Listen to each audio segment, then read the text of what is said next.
Eu ainda lembro exatamente do momento em que empurrei a porta de vidro daquele restaurante, acreditando que seria apenas mais um almoço comum. Meu filho segurava minha mão com força, observando tudo ao redor com aquela atenção intensa que só quem convive com o autismo reconhece. Eu havia escolhido aquele lugar justamente por parecer tranquilo, iluminado, longe do barulho excessivo que costuma deixá-lo em crise. Antes de sair de casa, revisei cada detalhe: fones de ouvido na bolsa, brinquedo sensorial no bolso, frases de acolhimento prontas caso ele se sentisse sobrecarregado. Eu faço isso todos os dias, porque ser mãe de uma criança autista significa viver sempre em estado de prevenção. Nos primeiros minutos, tudo parecia bem. Pedimos a comida, ele se acomodou na cadeira, balançando levemente o corpo, murmurando sons baixos que o ajudam a se regular emocionalmente. Para mim, aquilo era normal. Para os outros, percebi rapidamente, parecia um problema. Olhares começaram a surgir, primeiro discretos, depois mais diretos. Uma mulher franziu o rosto. Um casal cochichou. Meu estômago começou a se contrair, porque eu conheço esse tipo de silêncio. É o silêncio que julga, que acusa sem dizer uma palavra. Mesmo assim, tentei ignorar. Respirei fundo, sorri para meu filho e pensei que, talvez, dessa vez, fossemos apenas mais uma família entre tantas outras. O clima mudou de vez quando meu filho começou a repetir um som um pouco mais alto, algo que ele faz quando está tentando se organizar internamente. Não era um grito, não era um choro, não havia agressividade alguma. Ainda assim, senti o peso dos olhares se intensificar. Um homem na mesa ao lado suspirou alto, de propósito. Outra pessoa levantou a mão chamando o garçom, apontando discretamente para nós. Eu me inclinei sobre a mesa, falei baixinho com meu filho, ofereci o brinquedo sensorial, tentando reduzir o estímulo ao redor. Foi então que o gerente se aproximou. Ele não sorriu, não perguntou se precisava de ajuda, não demonstrou qualquer interesse em compreender a situação. Apenas cruzou os braços e disse, em tom frio, que havia recebido reclamações sobre o comportamento da criança. Naquele instante, senti o chão sumir sob meus pés. Eu expliquei, com a voz já trêmula, que meu filho era autista e que aquele comportamento fazia parte da condição dele. Achei, ingenuamente, que isso seria suficiente. Que a palavra autista despertaria empatia. Mas o olhar dele não mudou. Pelo contrário, endureceu ainda mais. O gerente então disse algo que ecoa na minha cabeça até hoje.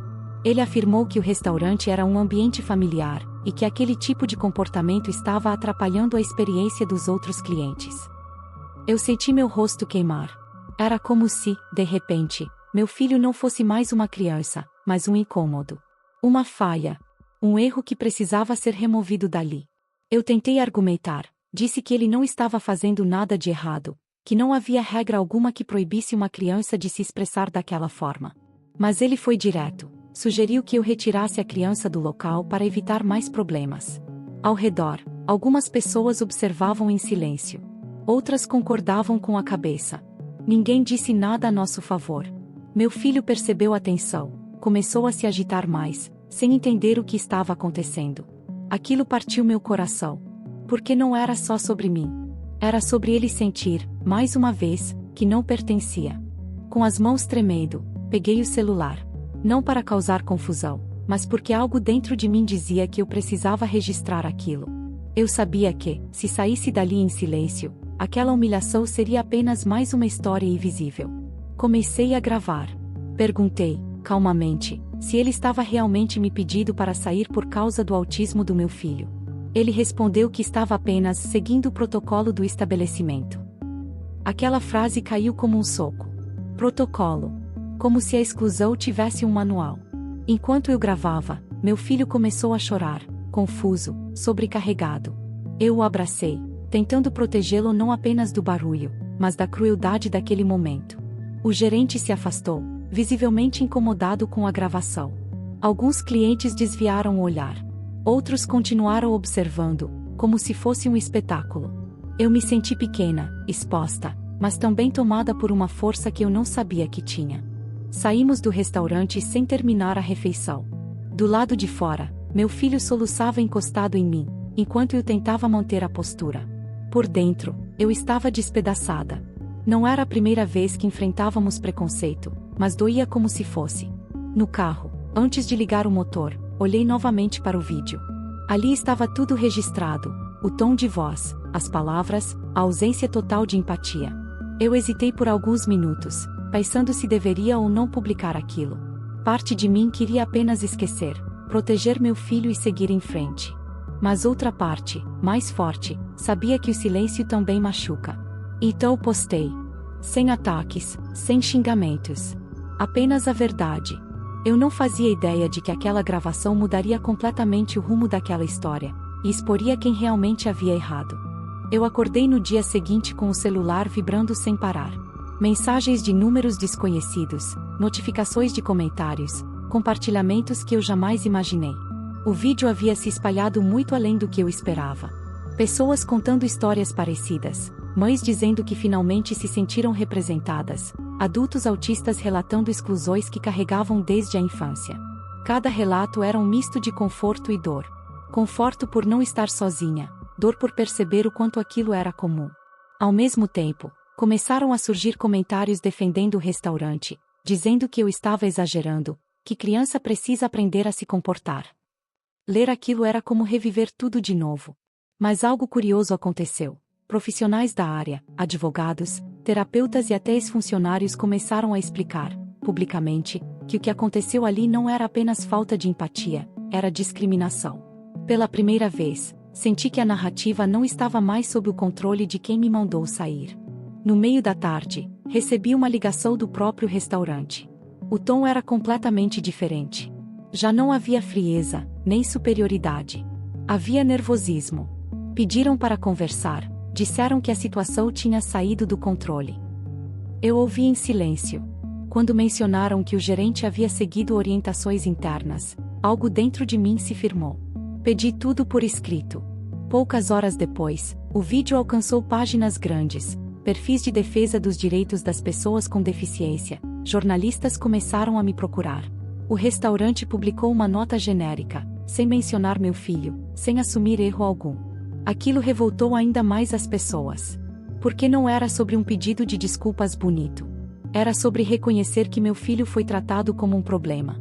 E isso, agora, estava claro para milhares de pessoas. Nos dias seguintes, a situação escalou de uma forma que eu jamais poderia prever. Órgãos de defesa do consumidor se manifestaram. Advogados se ofereceram para orientar gratuitamente. Pessoas começaram a boicotar o restaurante, não por vingança, mas por princípio. Enquanto isso, dentro de casa, eu tentava proteger meu filho do impacto de tudo aquilo. Ele não entendia a dimensão do que havia acontecido, mas sentia minha tensão. Em um momento, ele segurou meu rosto e disse, com a simplicidade que só ele tem, que não gostava daquele lugar porque as pessoas ficaram bravas. Aquilo me quebrou por dentro. Foi ali que percebi que nada daquilo era exagero. Que gravar, expor e falar não era drama. Era necessidade. Porque o silêncio só protege quem erra. Uma semana depois, veio a reviravolta que ninguém esperava. O restaurante anunciou publicamente o afastamento do gerente envolvido e afirmou que passaria por treinamento obrigatório de inclusão. Não foi uma vitória completa, mas foi um reconhecimento claro de que algo errado havia sido feito. Mais importante do que isso, outras empresas começaram a se manifestar, dizendo que estavam revisando suas políticas internas. Recebi mensagens de mães dizendo que, depois do vídeo, se sentiram mais confiantes para sair com seus filhos. Que não iriam mais pedir desculpas pela existência deles. Eu entendi, então, que aquela gravação não era só sobre nós. Era sobre abrir espaço em um mundo que insiste em fechar portas para quem é diferente. Hoje, quando lembro daquele almoço que terminou em humilhação, não sinto apenas dor. Sinto consciência. Sinto força. Meu filho continua sendo exatamente quem ele sempre foi: sensível, inteligente, único. Quem mudou foi o olhar de muita gente. A gravação mostrou quem realmente errou, mas também revelou algo maior: que empatia não é favor, é obrigação. Eu não queria fama, não queria confusão, não queria expor ninguém. Eu só queria almoçar com meu filho em paz. Se essa história serviu para que ao menos uma criança autista seja tratada com mais respeito em um espaço público, então tudo fez sentido. Porque inclusão não começa em discursos bonitos. Começa quando ninguém é convidado a se retirar por ser quem é. Se essa história te tocou, não deixe que ela termine aqui. E inscreva-se no canal para acompanhar mais relatos reais que expõem injustiças, dão voz a quem foi silenciado e mostram que empatia não é favor, é obrigação. Deixe um comentário dizendo o que você sentiu ao ouvir essa história, porque sua palavra pode alcançar alguém que hoje acredita estar sozinho. Curta o vídeo para que essa mensagem chegue a mais pessoas e ajude a mudar a forma como crianças autistas e suas famílias são tratadas. Se você acredita que respeito não deveria precisar ser explicado, este canal é para você.